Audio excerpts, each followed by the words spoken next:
सत श्री अकाल दोस्तों। आखिर सत्ता ने अपनी खेड खेड दी। लॉकडाउन के दरम्यान कोरोना संकट का फायदा उठाउंदियां खेतीबाड़ी नाल संबंधित पहला 3 आर्डीनेंस लिआंदे ते हुण उन्हां तिन्नां नूं पहला लोक सभा विच पास करवाया, फिर रौले रप्पे ते अनारकी विच राज सभा विच भी पास करवा लिया ते हुण वो आर्डीनेंस कानून बनने लई राष्ट्रपति कोले जाने ने। ते जिवें कि तुहानूं पता है भारतीय संविधान मुताबक राष्ट्रपति ने उन्हां ते मोहर ला देनी है ते आउण वाले समय दे विच ये 3 आर्डीनेंस पक्के तौर पर कानून बन जाने ने ते इन्हां दी मार, इन्हां दी दाब किसानी की संघी ते होर वध जानी है ते पहलां तो इस संकटां की मार झेलदी किसानी ने होर रसातल वल चले जाना है। कोई शायर कहता है कि फिर बाजां ने कोहलियां चिड़ियां कौन तवारीख लिखूगा, किहड़ा करूगा परख आके चौरी मिट्टी च रुले हीरियां दी, जिन्हां राहां दी सार ना जाना उन्हीं राहीं पौ तुरना। जी हाँ दोस्तों, अज गल करते हैं इन्हां 3 आर्डीनेंसां दी जो बहुत जल्द कानून बन जा रहे हैं। दोस्तों, कोई भी कानून खलाच नहीं पैदा होंदा, लोड़ इस गल की होंदी है कि उन्हां कानूनां दे पिछे काम करदी विचारधारा नूं समझिया जाए ते इन्हां कानूनां दे पिछे WTO दे तहत गैट समझौते तक जाती है, जिस दी अगवाई दे विच विकसित मुल्कां ने भारत वर्गे बहुत सारे विकासशील मुल्कां ते इह दबाव बनाया सी कि हर प्रकार के व्यापार ते लगियां रोकां ते टैक्सां नूं खत्म किया जाए तां जो वड्डे वड्डे देशां दे वड्डे वड्डे अदारे दुनिया के किसी भी कोने दे विच जाके किसी भी खेतर दे विच किसी भी चीज़ का व्यापार कर सकन। उस दे तहत बहुत सारे कानूनों दे विच सोधां होईयां ते ये 3 आर्डीनेंस इसे दिशा दे विच चुके गए कदम हैं। आओ आपां इन्हां दे इकल्ले इकल्ले बारे गल करते हैं। पहला कानून है किसान उपज व्यापार अते वणज तरक्की ते सरलता। देखण नूं बहुत खूबसूरत लगता है कि किसान की उपज, किसान के व्यापार दे विच तरक्की ते सरलता आ गई। इस कानून दे विच की है? इस कानून दे विच ये है कि हुण कोई भी पैन कार्ड होल्डर, कोई भी कंपनी, कोई भी सुपरमार्केट सीधे तौर पर किसानों की जिनस खरीद सकती है।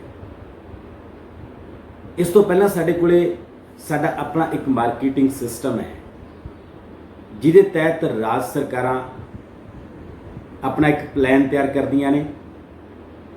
एक पूरी की पूरी संस्था है जिहदे राहीं जिनसां की खरीद बेच की जाती है, जिवें पंजाब दे विच असीं उसनूं मंडीकरण बोर्ड कहने आ।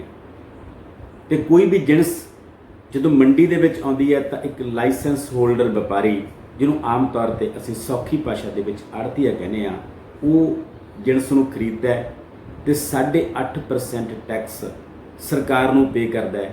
उस 8.5% टैक्स राहीं मंडियां की व्यवस्था हुंदी है, उहदे राहीं बहुत सारे विकास कार्य हुंदे ने, सड़कां बनदियां ने ते होर बहुत सारियां सहूलतां लोकां नूं मिल रहीआं ने। इस कानून के तहत की होना है कि जदों सीधे तौर पर कंपनियां ने आके या अमीर लोगों ने आके पैन कार्ड होल्डर ने आके सारी जिनस खरीद लेनी है तो मंडियां की महत्ता अपने आप ही खत्म हो जानी है। सरकार बार बार कह रही है कि असीं मंडियां खत्म नहीं कर रहे, पर जदों कोई व्यापारी फसल खरीदण लई मंडियां दे विच जाएगा ही नहीं तो फिर मंडियां का अस्तित्व किवें कायम रहेगा? तो कोई व्यापारी मंडियां दे विच जाएगा क्यों? क्योंकि मंडी दे विच जाके फसल खरीदूगा तो 8.5% टैक्स देना पऊगा, मंडी तो बाहर खरीदूगा तो 8.5% उहदी जेब दे विच जाऊगा। तो सीधे तौर पर सरकारां ने बड़े बड़े अदारियां नूं 8.5% टैक्स का सीधा फायदा दिता।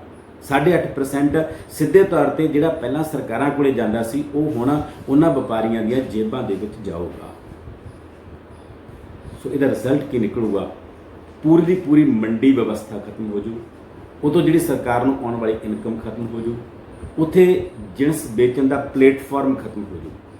ਤੇ ਜਦੋਂ ਕੋਈ ਧਿਰ ਸਿੱਧੇ ਤੌਰ ਤੇ ਆ ਕੇ ਜਿਣਸ ਖਰੀਦੂਗੀ ਤੇ ਜਿਣਸ ਖਰੀਦਣ ਤੇ ਵੇਚਣ ਵਾਲੇ ਦੇ ਵਿੱਚ ਇੱਕ ਸਮਝੌਤਾ ਹੋਊਗਾ, ਉੱਥੇ ਫਿਰ MSP ਦਾ ਮੀਨਿੰਗ ਵੀ ਕੋਈ ਨਹੀਂ ਰਹਿਣਾ ਹੈਗਾ। ਮਿਨੀਮਮ ਸਪੋਰਟ ਪ੍ਰਾਈਸ, ਜਿਹਦਾ ਅਸੀਂ ਬੜੀ ਦੇਰ ਤੋਂ ਰੌਲਾ ਪਾ ਰਹੇ ਹਾਂ ਕਿ ਉਹ ਘੱਟ ਹੈ, ਹੋਰ ਵਧਾਇਆ ਜਾਵੇ, ਪਰ ਇੱਥੇ ਤਾਂ ਸਰਕਾਰਾਂ ਉਸ ਨੂੰ ਖਤਮ ਕਰਨ ਤੇ ਤੁਲ ਗਈਆਂ। ਹੁਣ ਬੇਸ਼ੱਕ ਸਰਕਾਰਾਂ ਕਹਿ ਰਹੀਆਂ ਨੇ ਕਿ ਅਸੀਂ MSP ਖਤਮ ਨਹੀਂ ਕਰਾਂਗੇ, ਪਰ MSP ਵਾਸਤੇ ਸਪੇਸ ਕਿੱਥੇ ਰਹੂਗੀ? ਜਦੋਂ ਸਾਰੇ ਸੌਦੇ ਮੰਡੀਆਂ ਤੋਂ ਬਾਹਰ ਹੋਣਗੇ ਤੇ ਸਰਕਾਰ ਉਹਦੇ ਵਿੱਚ ਕੋਈ ਧਿਰ ਹੀ ਨਹੀਂ ਹੋਊਗੀ। ਜਦੋਂ ਸਿੱਧੇ ਤੌਰ ਤੇ ਕਿਸੇ ਅਦਾਰੇ ਨੇ ਆ ਕੇ ਕਿਸੇ ਕਿਸਾਨ ਤੋਂ ਫਸਲ ਖਰੀਦ ਲੈਣੀ ਆ, ਉਹ ਘੱਟ ਰੇਟ ਤੇ ਖਰੀਦੇ ਜਾਂ ਵੱਧ ਰੇਟ ਤੇ ਖਰੀਦੇ, ਤਾਂ ਉੱਥੇ ਫਿਰ MSP ਦਾ ਕੀ ਮੀਨਿੰਗ ਹੈ? ਉਹ ਰਹੇ ਜੇ ਨਾ ਰਹੇ, ਉਹਨੇ ਐਕਚੁਅਲੀ ਲਾਗੂ ਨਹੀਂ ਹੋਣਾ। ਇਹ ਜਿਹੜੀ ਵਿਵਸਥਾ ਕੁਝ ਮੁਲਕਾਂ ਦੇ ਵਿੱਚ ਤੇ ਕੁਝ ਭਾਰਤ ਦੀਆਂ ਸਟੇਟਸ ਦੇ ਵਿੱਚ ਇਸ ਤੋਂ ਪਹਿਲਾਂ ਤਜਰਬੇ ਤੌਰ ਤੇ ਲਾਗੂ ਕੀਤੀ ਜਾ ਚੁੱਕੀ ਸੀ, ਪਰ ਉਹਦੇ ਬਹੁਤ ਰਿਜ਼ਲਟ ਬੁਰੇ ਸਾਹਮਣੇ ਆਏ। ਬਿਹਾਰ ਦੇ ਵਿੱਚ, ਮੱਧ ਪ੍ਰਦੇਸ਼ ਦੇ ਵਿੱਚ ਇਸ ਕਿਸਮ ਦੀਆਂ ਕੁਝ ਕੋਸ਼ਿਸ਼ਾਂ ਕੀਤੀਆਂ ਗਈਆਂ। ਖਾਸ ਤੌਰ ਤੇ ਬਿਹਾਰ ਦਾ ਐਗਜ਼ਾਮਪਲ ਸਾਡੇ ਸਾਹਮਣੇ ਹੈ। ਇਸ ਕਾਨੂੰਨ ਦੇ ਤਹਿਤ ਖੁੱਲ੍ਹੀ ਮੰਡੀ ਨੇ ਉਹਨਾਂ ਸਾਰੇ ਕਿਸਾਨਾਂ ਨੂੰ ਗਰੀਬ ਤੋਂ ਗਰੀਬ ਬਣਾਤਾ ਤੇ ਉਹ ਸਾਰੇ ਕਿਸਾਨੀ ਮਜ਼ਦੂਰੀ ਵਿੱਚ ਕਨਵਰਟ ਹੋ ਕੇ ਦੂਜੀਆਂ ਸਟੇਟਾਂ ਦੇ ਵਿੱਚ ਆ ਕੇ ਬਹੁਤ ਮਾੜੇ ਹਾਲਤਾਂ ਦੇ ਵਿੱਚ ਜ਼ਿੰਦਗੀ ਬਸਰ ਕਰ ਰਹੀ ਹੈ ਤੇ ਦਿਹਾੜੀ ਕਰਕੇ ਆਪਣਾ ਪੇਟ ਭਰ ਰਹੀ ਹੈ। ਇਸ ਕਾਨੂੰਨ ਦੇ ਵਿੱਚ ਇੱਕ ਹੋਰ ਖਤਰਨਾਕ ਗੱਲ ਇਹ ਹੈ ਕਿ ਜੇ ਜਿਣਸ ਖਰੀਦਣ ਤੇ ਵੇਚਣ ਵਾਲੀ ਧਿਰ ਦੇ ਵਿੱਚ ਕੋਈ ਝਗੜਾ ਹੁੰਦਾ ਹੈ ਤਾਂ ਕਿਸਾਨ ਨੂੰ ਕੋਰਟ ਦੇ ਵਿੱਚ ਜਾਣ ਦਾ ਕੋਈ ਅਧਿਕਾਰ ਨਹੀਂ ਹੋਏਗਾ। ਉਹ SDM ਸਾਹਿਬ ਕੋਲੇ ਜਾਣਗੇ, ਉਹ DC ਸਾਹਿਬ ਕੋਲੇ ਜਾਣਗੇ। ਤੇ ਤੁਹਾਨੂੰ ਪਤਾ ਹੈ ਕਿ ਜੇ SDM ਸਾਹਿਬ ਤੋਂ ਇੱਕ ਜਾਤੀ ਸਰਟੀਫਿਕੇਟ ਵੀ ਆਪਾਂ ਬਣਾਉਣਾ ਹੋਵੇ, ਰੈਜ਼ੀਡੈਂਸ ਸਰਟੀਫਿਕੇਟ ਬਣਾਉਣਾ ਹੋਵੇ, ਤਾਂ 15 ਤੋਂ 25 ਦਿਨ ਤੱਕ ਲੱਗਦੇ ਨੇ ਘੱਟੋ ਘੱਟ। ਤਾਂ ਫਿਰ ਲੱਖਾਂ ਕਿਸਾਨਾਂ ਦੇ ਲੱਖਾਂ ਕੇਸ ਝਗੜਿਆਂ ਦੇ ਕੋਈ SDM ਤੇ ਕੋਈ DC ਕਿਵੇਂ ਨਿਪਟਾ ਸਕੇਗਾ? ਤੇ ਹੋਰ ਵੀ ਸਿਤਮਜਰੀਫੀ ਇਹ ਹੈ ਕਿ ਇਹ ਜੋ ਅਫਸਰਸ਼ਾਹੀ ਹੈ, ਇਹ ਤਾਂ ਬਹੁਤ ਲੰਮੇ ਸਮੇਂ ਤੋਂ ਇਹਦਾ ਸਿਆਸੀਕਰਨ ਹੋ ਚੁੱਕਿਆ ਹੈ। ਇਹ ਤਾਂ ਆਪਣੇ ਸਰਕਾਰੀ ਆਕਾਮਾਂ ਦੀ ਸਰਪ੍ਰਸਤੀ ਦੇ ਵਿੱਚ ਉਹਨਾਂ ਦੀ ਮਰਜ਼ੀ ਦੇ ਫੈਸਲੇ ਕਰਦੇ ਨੇ। ਤਾਂ ਉੱਥੇ ਤੁਸੀਂ ਉਹਨਾਂ ਤੋਂ ਕਿਵੇਂ ਆਸ ਕਰੋਗੇ ਕਿ ਉਹ ਵੱਡੇ ਵੱਡੇ ਅਦਾਰੇ ਜਿਹੜੇ ਪੂਰੀਆਂ ਸਰਕਾਰਾਂ ਖਰੀਦਣ ਦੀ ਸਮਰੱਥਾ ਰੱਖਦੇ ਨੇ, ਪੂਰੇ ਦੇ ਪੂਰੇ ਦੇਸ਼ ਨੂੰ ਖਰੀਦ ਸਕਦੇ ਨੇ, ਉਹ ਉਹਨਾਂ ਦੇ ਸਾਹਮਣੇ ਇੱਕ SDM ਜਾਂ ਇੱਕ DC ਉਹਨਾਂ ਦੇ ਖਿਲਾਫ ਕਿਵੇਂ ਫੈਸਲੇ ਕਰੂਗਾ? ਤੇ ਜਦੋਂ ਇਹ ਤਾਂ ਪਤਾ ਹੋਵੇ ਕਿ ਇਹਨਾਂ ਅਦਾਰਿਆਂ ਦੀ ਸਰਪ੍ਰਸਤੀ ਸਰਕਾਰ ਆਪ ਕਰ ਰਹੀ ਹੈ। ਸੋ ਇਹ ਸੀ ਪਹਿਲਾ ਕਾਨੂੰਨ। ਹੁਣ ਗੱਲ ਕਰਦੇ ਹਾਂ ਦੂਜੇ ਕਾਨੂੰਨ ਬਾਰੇ। ਦੂਜਾ ਕਾਨੂੰਨ ਹੈ ਕੀਮਤਾਂ ਬਾਰੇ ਭਰੋਸਾ ਅਤੇ ਖੇਤੀਬਾੜੀ ਸੇਵਾਵਾਂ ਸੰਬੰਧੀ ਕਾਨੂੰਨ। ਇਹ ਵੀ ਕਾਨੂੰਨ ਦੇਖਣ ਨੂੰ ਬੜਾ ਸੋਹਣਾ ਲੱਗਦਾ ਹੈ ਕਿ ਕਿਸਾਨ ਨੇ ਕੋਈ ਰਿਸਕ ਨਹੀਂ ਲੈਣਾ, ਕਿਸਾਨ ਨੇ ਕੋਈ ਪੈਸਾ ਨਹੀਂ ਲਾਉਣਾ, ਕਿਸਾਨ ਤੇ ਕੰਪਨੀ ਰਲ ਕੇ ਐਗਰੀਮੈਂਟ ਕਰਨਗੇ ਤੇ ਕਿਸਾਨ ਨੂੰ ਮੁਨਾਫਾ ਹੋਊਗਾ। ਪਰ ਇਹਦੇ ਪਿੱਛੇ ਵੀ ਜੋ ਹਿਡਨ ਏਜੰਡਾ ਹੈ, ਜੋ ਲੁਕਿਆ ਹੋਇਆ ਤੱਥ ਇਹ ਹੈ ਕਿ ਐਕਚੁਅਲੀ ਇਹ ਕੰਟਰੈਕਟ ਫਾਰਮਿੰਗ ਹੈ, ਜਿਹਦੇ ਤਹਿਤ ਵੱਡੇ ਵੱਡੇ ਅਦਾਰਿਆਂ ਨੇ ਸਾਡੇ ਕਿਸਾਨਾਂ ਤੋਂ ਕੰਟਰੈਕਟ ਦੇ ਨਾਂ ਤੇ ਜ਼ਮੀਨਾਂ ਲੈ ਲੈਣੀਆਂ ਨੇ। ਉਸ ਤੋਂ ਬਾਅਦ ਇਹੀ ਕਿਸਾਨ ਆਪਣੇ ਖੇਤਾਂ ਦੇ ਵਿੱਚ ਮਜ਼ਦੂਰੀ ਕਰੇਗਾ ਤੇ ਉਹ ਸਾਡੇ ਮਾਲਕ ਹੋਣਗੇ। ਤੇ ਜਦੋਂ ਫਸਲਾਂ ਨੂੰ ਵੇਚਣ ਦੀ ਨੌਬਤ ਆਏਗੀ ਤਾਂ ਉਦੋਂ ਇਸ ਕਾਨੂੰਨ ਦੇ ਵਿੱਚ ਦਰਜ ਹੈ ਕਿ ਖਰੀਦਣ ਦਾ ਤੇ ਵੇਚਣ ਦਾ ਪੈਮਾਨਾ ਕੀ ਹੋਊਗਾ। ਕਾਨੂੰਨ ਦੇ ਵਿੱਚ ਸਿੱਧੇ ਤੌਰ ਤੇ ਲਿਖਿਆ ਕਿ ਸਪਲਾਈ, ਕੁਆਲਿਟੀ, ਗ੍ਰੇਡ, ਸਟੈਂਡਰਡ, ਇਹਨਾਂ ਸਾਰੀਆਂ ਚੀਜ਼ਾਂ ਦੇ ਆਧਾਰ ਤੇ ਸਮਝੌਤੇ ਹੋਣਗੇ। ਤੇ ਇਹਨਾਂ ਤੋਂ ਕੋਈ ਇੱਕ ਬਹਾਨਾ ਲਾ ਕੇ ਕਿ ਤੁਹਾਡੀ ਸਪਲਾਈ ਠੀਕ ਨਹੀਂ, ਤੁਹਾਡਾ ਸਟੈਂਡਰਡ ਠੀਕ ਨਹੀਂ, ਤੁਹਾਡੀ ਕੁਆਲਿਟੀ ਠੀਕ ਨਹੀਂ, ਤੁਹਾਡੇ ਗ੍ਰੇਡ ਠੀਕ ਨਹੀਂ, ਤੁਹਾਡੀ ਅੱਧ ਪਚੱਧ ਜਿਣਸ ਖਰੀਦ ਲਈ ਜਾਊਗੀ ਤੇ ਅੱਧ ਪਚੱਧ ਤੁਹਾਡੇ ਕੋਲੇ ਛੱਡ ਦਿੱਤੀ ਜਾਊਗੀ। ਤੇ ਉਸ ਅੱਧ ਪਚੱਧ ਨੂੰ ਵੇਚਣ ਲਈ ਨਾ ਤੁਹਾਡੇ ਕੋਲੇ ਮੰਡੀਆਂ ਹੋਣਗੀਆਂ, ਨਾ ਤੁਹਾਡੇ ਕੋਲੇ ਆੜ੍ਹਤੀਆ ਹੋਊਗਾ, ਨਾ ਤੁਹਾਡੇ ਕੋਲੇ ਵਪਾਰੀ ਹੋਊਗਾ। ਤੇ ਤੁਸੀਂ ਉਸ ਅੱਧ ਪਚੱਧ ਬਚੀ ਹੋਈ ਜਿਹੜੀ ਜਿਣਸ ਹੈ, ਜਿਹਦੀ ਕਮਾਈ ਹੀ ਅਸਲ ਦੇ ਵਿੱਚ ਤੁਹਾਡੇ ਕੋਲੇ ਆਉਣੀ ਸੀ, ਉਸ ਨੂੰ ਆਪਣੇ ਝੋਲੇ 'ਚ ਪਾ ਕੇ ਰੋਂਗੇ ਆਪਣੀ ਕਿਸਮਤ ਨੂੰ ਕਿ ਮੈਂ ਕਿਹਦੇ ਨਾਲ ਤੇ ਕਿਹੋ ਜਿਹਾ ਸਮਝੌਤਾ ਕਰ ਲਿਆ, ਤੇ ਤੁਹਾਡੀ ਪੁਕਾਰ ਕਿਸੇ ਨੇ ਸੁਣਨੀ ਨਹੀਂ ਹੈਗੀ। ਇਹ ਸੀ ਦੂਜਾ ਕਾਨੂੰਨ। ਹੁਣ ਆਪਾਂ ਚੱਲਦੇ ਹਾਂ ਤੀਜੇ ਕਾਨੂੰਨ ਬਾਰੇ। ਤੀਜਾ ਕਾਨੂੰਨ ਹੈ ਜ਼ਰੂਰੀ ਵਸਤੂਆਂ ਵਿੱਚ ਸੋਧ ਦਾ। ਜੇ ਤੁਹਾਡੇ ਤੋਂ ਕਿਸੇ ਦੀ ਯਾਦ ਹੋਵੇ ਕਿ 1955 ਦੇ ਵਿੱਚ ਭਾਰਤ ਸਰਕਾਰ ਨੇ ਇੱਕ ਕਾਨੂੰਨ ਬਣਾਇਆ ਸੀ, ਜਿਹਦੇ ਵਿੱਚ ਕਾਫੀ ਸਾਰੀਆਂ ਚੀਜ਼ਾਂ ਨੂੰ, ਜਿਵੇਂ ਦਾਲ, ਜਿਵੇਂ ਤੇਲ, ਜਿਵੇਂ ਪਿਆਜ਼ ਤੇ ਅਨਾਜ, ਇਹਨਾਂ ਨੂੰ ਜ਼ਰੂਰੀ ਵਸਤਾਂ ਦੇ ਵਿੱਚ ਸ਼ਾਮਲ ਕਰਕੇ ਇਹਨਾਂ ਤੇ ਸਰਕਾਰ ਨੇ ਆਪਣਾ ਕੰਟਰੋਲ ਕੀਤਾ ਸੀ ਕਿ ਇਹਨਾਂ ਚੀਜ਼ਾਂ ਨੂੰ ਇੱਕ ਹੱਦ ਤੋਂ ਵੱਧ ਕੋਈ ਵੀ ਵਪਾਰੀ ਸਟਾਕ ਨਾ ਕਰ ਸਕੇ, ਕਾਲਾ ਬਾਜ਼ਾਰੀ ਨਾ ਹੋ ਸਕੇ, ਜਮਾਖੋਰੀ ਨਾ ਹੋ ਸਕੇ, ਇਹਨਾਂ ਨੂੰ ਇੱਕ ਰੇਟ ਤੋਂ ਵੱਧ ਵੇਚਿਆ ਨਾ ਜਾ ਸਕੇ, ਲੋਕਾਂ ਦੀ ਲੁੱਟ ਨਾ ਕੀਤੀ ਜਾ ਸਕੇ, ਕਿਉਂਕਿ ਇਹ ਐਸੈਂਸ਼ੀਅਲ ਨੀਡਸ ਨੇ ਲੋਕਾਂ ਦੀਆਂ, ਇਹਨਾਂ ਤੋਂ ਬਿਨਾਂ ਲੋਕਾਂ ਦਾ ਗੁਜ਼ਾਰਾ ਨਹੀਂ ਹੈਗਾ। ਪਰ ਇਸ ਕਾਨੂੰਨ ਦੇ ਤਹਿਤ ਸਰਕਾਰ ਨੇ ਉਹ ਸਾਰਾ ਕੰਟਰੋਲ ਹਟਾਤਾ। ਹੁਣ ਵੱਡੇ ਵੱਡੇ ਅਦਾਰੇ ਆ ਕੇ ਇਹ ਸਾਰੀਆਂ ਚੀਜ਼ਾਂ, ਸਾਰੀਆਂ ਜਿਣਸਾਂ, ਸਾਰੀਆਂ ਫਸਲਾਂ ਕਿਸਾਨ ਕੋਲੋਂ ਜਿੱਡੀ ਵੱਡੀ ਮਰਜ਼ੀ ਮਾਤਰਾ 'ਚ ਖਰੀਦਣ, ਉਹਨਾਂ ਨੂੰ ਕੋਲਡ ਸਟੋਰਾਂ 'ਚ ਰੱਖਣ, ਉਹਨਾਂ ਨੂੰ ਗੋਦਾਮਾਂ 'ਚ ਰੱਖਣ, ਉਹਨਾਂ ਦੇ ਪ੍ਰੋਸੈਸਿੰਗ ਯੂਨਿਟਸ ਲਾਉਣ, ਉਹਨਾਂ ਨੂੰ ਕੰਪਲੀਟਲੀ ਆਜ਼ਾਦੀ ਹੈ। ਕਿਉਂਕਿ ਫਸਲਾਂ ਮੰਡੀਆਂ ਤੋਂ ਬਾਹਰ ਵਿਕਣਗੀਆਂ, ਇਸ ਕਰਕੇ ਸਰਕਾਰ ਕੋਲ ਕੋਈ ਰਿਕਾਰਡ ਨਹੀਂ ਹੋਊਗਾ ਕਿ ਕਿਹੜੇ ਵਪਾਰੀ ਨੇ, ਕਿੱਥੋਂ ਦੇ ਵਪਾਰੀ ਨੇ ਕਿੰਨਾ ਅਨਾਜ ਖਰੀਦ ਲਿਆ, ਕਿੰਨਾ ਪਿਆਜ਼ ਖਰੀਦ ਲਿਆ, ਕਿੰਨੀਆਂ ਦਾਲਾਂ ਖਰੀਦ ਲਈਆਂ, ਕੋਈ ਰਿਕਾਰਡ ਨਹੀਂ ਹੋਊਗਾ। ਤੇ ਜਦੋਂ ਕਿਸਾਨ ਦੇ ਖੇਤਾਂ 'ਚ ਫਸਲ ਹੋਊਗੀ ਉਦੋਂ ਉਸ ਦਾ ਬਹੁਤ ਘੱਟ ਰੇਟ ਹੋਊਗਾ। ਬਹੁਤ ਘੱਟ ਰੇਟ ਤੇ ਉਹ ਸਾਰੀਆਂ ਫਸਲਾਂ ਖਰੀਦ ਕੇ ਵੱਡੇ ਅਦਾਰਿਆਂ ਨੇ ਆਪਣੇ ਸਟੋਰਾਂ 'ਚ ਭਰ ਲੈਣੀਆਂ ਨੇ, ਆਪਣੇ ਗੋਦਾਮਾਂ 'ਚ ਭਰ ਲੈਣੀਆਂ ਨੇ, ਉਹਨਾਂ ਦੇ ਯੂਨਿਟਾਂ ਲਾ ਦੇਣੀਆਂ ਨੇ, ਤੇ ਫਿਰ ਉਹੀ ਚੀਜ਼ਾਂ ਪੈਕਿੰਗ ਹੋ ਕੇ ਦੁਬਾਰਾ ਜਦ ਸਾਡੇ ਕੋਲੇ ਆਉਣਗੀਆਂ ਤਾਂ ਉੱਥੇ ਫਿਰ ਬਹੁਤ ਮਹਿੰਗੇ ਰੇਟਾਂ ਤੇ ਅਸੀਂ ਹੀ ਉਹ ਚੀਜ਼ਾਂ ਖਰੀਦਾਂਗੇ ਤੇ ਸਰਕਾਰ ਦਾ ਇਹਦੇ ਉੱਤੇ ਕੋਈ ਕੰਟਰੋਲ ਨਹੀਂ ਹੋਊਗਾ।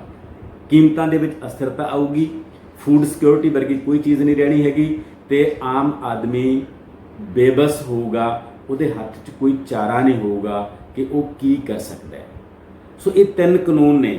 ਇਹਨਾਂ 3 ਕਾਨੂੰਨਾਂ ਦੇ ਵਿੱਚ ਹੁਣ ਮੋਟੇ ਤੌਰ ਤੇ ਕੀ ਸਿੱਟਾ ਕੀ ਨਿਕਲਦਾ ਹੈ।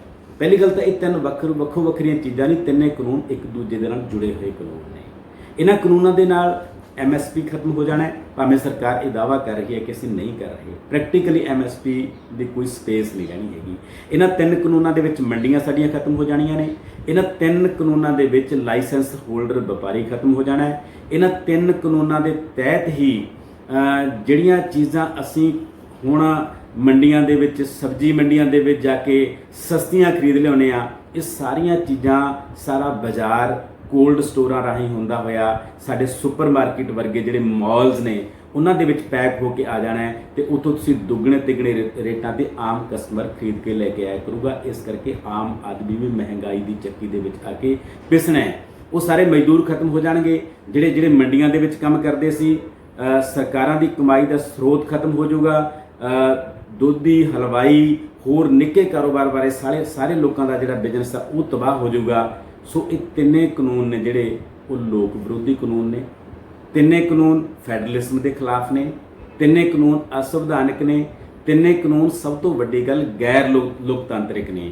ਤੁਸੀਂ ਹੈਰਾਨ ਹੋਵੋਗੇ ਕਿ ਜਿਹੜੀ ਧਿਰ ਦੇ ਉੱਤੇ ਕਿਸੇ ਕਾਨੂੰਨ ਨੇ ਲਾਗੂ ਹੋਣਾ ਹੁੰਦਾ ਹੈ ਉਹਦੀ ਮਰਜ਼ੀ ਤੋਂ ਬਿਨਾਂ ਕਾਨੂੰਨ ਬਣਾਏ ਜਾ ਰਹੇ ਨੇ। ਤੇ ਇਹ ਦੁਨੀਆ ਦਾ ਕੋਈ ਵੀ ਲੋਕਤੰਤਰਿਕ ਦੇਸ਼, ਕੋਈ ਵੀ ਲੋਕਤੰਤਰਿਕ ਪੈਰਾਮੀਟਰ ਇਹੋ ਜਿਹਾ ਨਹੀਂ ਹੈਗਾ ਕਿ ਜਿਹੜੀ ਧਿਰ ਤੇ ਕਾਨੂੰਨ ਲਾਗੂ ਹੋਣਾ, ਜਦ ਉਹ ਧਿਰ ਕਹਿ ਰਹੀ ਹੈ ਕਿ ਸਾਨੂੰ ਇਹ ਕਾਨੂੰਨ ਮਨਜ਼ੂਰ ਨਹੀਂ ਹੈਗਾ, ਉਹਦੀ ਮਰਜ਼ੀ ਦੇ ਖਿਲਾਫ ਕਾਨੂੰਨ ਬਣਾਇਆ ਜਾ ਰਿਹਾ ਹੈ, ਤਾਂ ਇਹ ਸਿੱਧੇ ਤੌਰ ਤੇ ਗੈਰ ਜਮਹੂਰੀ ਫੈਸਲਾ ਹੈ। ਹੋਣਾ ਇਹ ਚਾਹੀਦਾ ਸੀ ਕਿ ਲੋਕਾਂ ਦੀ ਇੱਛਾ ਜਾਣੀ ਜਾਂਦੀ, ਕੋਈ ਰੈਸ਼ਮਾਰੀ ਕਰਾਈ ਜਾਂਦੀ, ਕਮੇਟੀਆਂ ਬਣਦੀਆਂ, ਜਥੇਬੰਦੀਆਂ ਨੂੰ ਬੁਲਾਇਆ ਜਾਂਦਾ ਤੇ ਫਿਰ ਜੇ ਕੋਈ ਕਾਨੂੰਨ ਲਿਆਉਣਾ ਸੀ ਤਾਂ ਕਾਨੂੰਨ ਲਿਆਂਦਾ ਜਾਂਦਾ। ਸੋ ਅੱਜ ਲੋੜ ਇਸ ਗੱਲ ਦੀ ਹੈ ਕਿ ਆਪਾਂ ਇਹਨਾਂ ਕਾਨੂੰਨਾਂ ਦੇ ਖਿਲਾਫ ਲੜਾਈ ਲੜੀਏ, ਜਥੇਬੰਦ ਹੋਈਏ, ਆਪਣੇ ਆਪ ਨੂੰ ਬਚਾਈਏ। ਤੇ ਆਪਣੇ ਆਪ ਨੂੰ ਬਚਾਉਣ ਦਾ ਇਹ ਪਹਿਲਾ ਪੜਾਅ ਹੈ ਜੋ ਸੰਘਰਸ਼ ਦੇ ਰੂਪ ਦੇ ਵਿੱਚ ਅਸੀਂ ਕਰ ਰਹੇ ਹਾਂ। ਬੇਸਿਕਲੀ ਤਾਂ ਸਾਨੂੰ ਆਪਣੀ ਖੇਤੀਬਾੜੀ ਦਾ ਇੱਕ ਮਾਡਲ ਤਲਾਸ਼ਣਾ ਪੈਣਾ ਹੈ। ਖੇਤੀਬਾੜੀ ਦੇ 2 ਹੀ ਮਾਡਲ ਨੇ ਇਸ ਵੇਲੇ। ਖੇਤੀਬਾੜੀ ਨੂੰ ਬਚਾਉਣ ਦਾ ਰਸਤਾ ਇੱਕੋ ਹੀ ਹੈ ਕਿ ਖੇਤੀ ਨੂੰ ਇੰਡਸਟਰੀ ਦੇ ਪੈਟਰਨ ਤੇ ਕੀਤਾ ਜਾਵੇ। ਤੇ ਇਹਦੇ ਅੱਗੇ 2 ਰਸਤੇ ਨੇ। ਇੱਕ ਪੈਟਰਨ ਇੰਡਸਟਰੀ ਦਾ ਇਹ ਹੋਊਗਾ ਕਿ ਇਹ ਵੱਡੇ ਅਦਾਰੇ ਆਉਣ, ਗੈਟ ਸਮਝੌਤੇ ਦੇ ਤਹਿਤ ਜੋ ਅਮਰੀਕਾ, ਆਸਟ੍ਰੇਲੀਆ, ਕਨਾਡਾ, ਜੋ ਉੱਥੋਂ ਦਾ ਸਾਰਾ ਬਾਜ਼ਾਰ ਇੱਥੇ ਆਉਣਾ ਹੈ ਉਹ ਆਵੇ ਤੇ ਉਹ ਆ ਕੇ ਇੱਥੇ ਕੋਲਡ ਸਟੋਰੇਜ, ਇੱਥੇ ਆ ਕੇ ਗੋਦਾਮ, ਇੱਥੇ ਆ ਕੇ ਪ੍ਰੋਸੈਸਿੰਗ ਯੂਨਿਟਾਂ, ਇੱਥੇ ਮਾਲ, ਸੁਪਰ ਮਾਲ, ਇਹ ਸਾਰਾ ਕੁਝ ਲਾਵੇ ਤੇ ਸਾਡੀ ਲੁੱਟ ਕਰੇ। ਦੂਜਾ ਤਰੀਕਾ ਇਹ ਹੈ ਕਿ ਅਸੀਂ ਆਪ ਕੋਆਪਰੇਟਿਵ ਸੁਸਾਇਟੀਆਂ ਬਣਾਈਏ, ਸਾਂਝੀ ਖੇਤੀ ਕਰੀਏ। ਅਸੀਂ ਵੀ 500 ਕਿੱਲੇ, 1000 ਕਿੱਲਿਆਂ ਦਾ ਟੱਕ ਬਣਾ ਕੇ ਇਸੇ ਤਰ੍ਹਾਂ ਦੇ ਛੋਟੇ ਗੋਦਾਮ ਬਣਾਈਏ, ਛੋਟੇ ਕੋਲਡ ਸਟੋਰ ਬਣਾਈਏ ਤੇ ਉਹ ਮੁਨਾਫਾ ਜਿਹੜਾ ਵੱਡੇ ਅਦਾਰਿਆਂ ਨੇ ਸਾਡੇ ਨਿੱਕੇ ਜ਼ਿਮੀਂਦਾਰਾਂ ਤੋਂ ਖੋਹਣਾ ਹੈ ਉਹ ਮੁਨਾਫਾ ਸਾਡੀ ਝੋਲੀ ਦੇ ਵਿੱਚ ਆ ਕੇ ਪਵੇ ਤੇ ਸਾਡਾ ਕਿਸਾਨ ਖੁਸ਼ਹਾਲ ਹੋਵੇ, ਸਾਡੀਆਂ ਮੰਡੀਆਂ ਬਣੀਆਂ ਰਹਿਣ, ਸਾਡਾ ਵਪਾਰੀ ਬਣਿਆ ਰਹੇ, ਨਿੱਕੇ ਦੁਕਾਨਦਾਰ ਬਣੇ ਰਹਿਣ ਤੇ ਕਸਟਮਰ ਨੂੰ ਇਹਦਾ ਫਾਇਦਾ ਹੋਵੇ। ਇਸ ਕਰਕੇ ਲੜਾਈ ਵੱਡੇ ਪੱਧਰ ਤੇ ਲੜਨ ਦੀ ਜ਼ਰੂਰਤ ਹੈ। ਜੇ ਹੁਣ ਇਹ ਲੜਾਈ ਨਾ ਲੜੀ ਤਾਂ ਆਉਣ ਵਾਲੇ ਸਮੇਂ ਦੇ ਵਿੱਚ ਨਾ ਲੜਾਈ ਲੜਨ ਦੀ ਸਪੇਸ ਰਹਿਣੀ ਹੈ, ਨਾ ਲੜਾਈ ਲੜਨ ਦੀ ਤਾਕਤ ਰਹਿਣੀ ਹੈ, ਨਾ ਲੜਾਈ ਲੜਨ ਦੇ ਹਾਲਾਤ ਰਹਿਣੇ ਨੇ। ਕਿਸਾਨ ਨੇ ਖੁਦਕੁਸ਼ੀਆਂ ਵੱਲ ਧੱਕਿਆ ਜਾਣਾ ਤੇ ਪੂਰੇ ਸਮਾਜ ਨੂੰ ਇੱਕ ਬਦਕਿਸਮਤੀ ਵਾਲੇ ਦੌਰ ਦੇ ਵਿੱਚ ਪ੍ਰਵੇਸ਼ ਕਰਨਾ ਪਊਗਾ। ਸੋ ਆਸ ਕਰਦਾ ਕਿ ਇਹਨਾਂ 3 ਆਰਡੀਨੈਂਸਾਂ ਦਾ ਸੱਚ ਤੇ ਇਹਨਾਂ ਦੇ ਪਿੱਛੇ ਕੰਮ ਕਰਦੀ ਫਿਲਾਸਫੀ ਤੁਹਾਡੀ ਕੁਝ ਨਾ ਕੁਝ ਸਮਝ ਆਈ ਹੋਏਗੀ ਤੇ ਆਪਾਂ ਕਿਸੇ ਦਿਨ ਫੇਰ ਗੱਲ ਕਰਾਂਗੇ ਕਿ ਇਹ ਗੈਟ ਸਮਝੌਤਾ WTO ਕੀ ਹੈ, ਜਿਹਦੀਆਂ ਨੀਤੀਆਂ ਦੇ ਤਹਿਤ ਇਹ ਸਾਰਾ ਕੁਝ ਵਾਪਰ ਰਿਹਾ ਹੈ। ਅੱਜ ਲਈ ਬਸ ਇੰਨਾ ਹੀ। ਤੁਹਾਡਾ ਬਹੁਤ ਬਹੁਤ ਧੰਨਵਾਦ।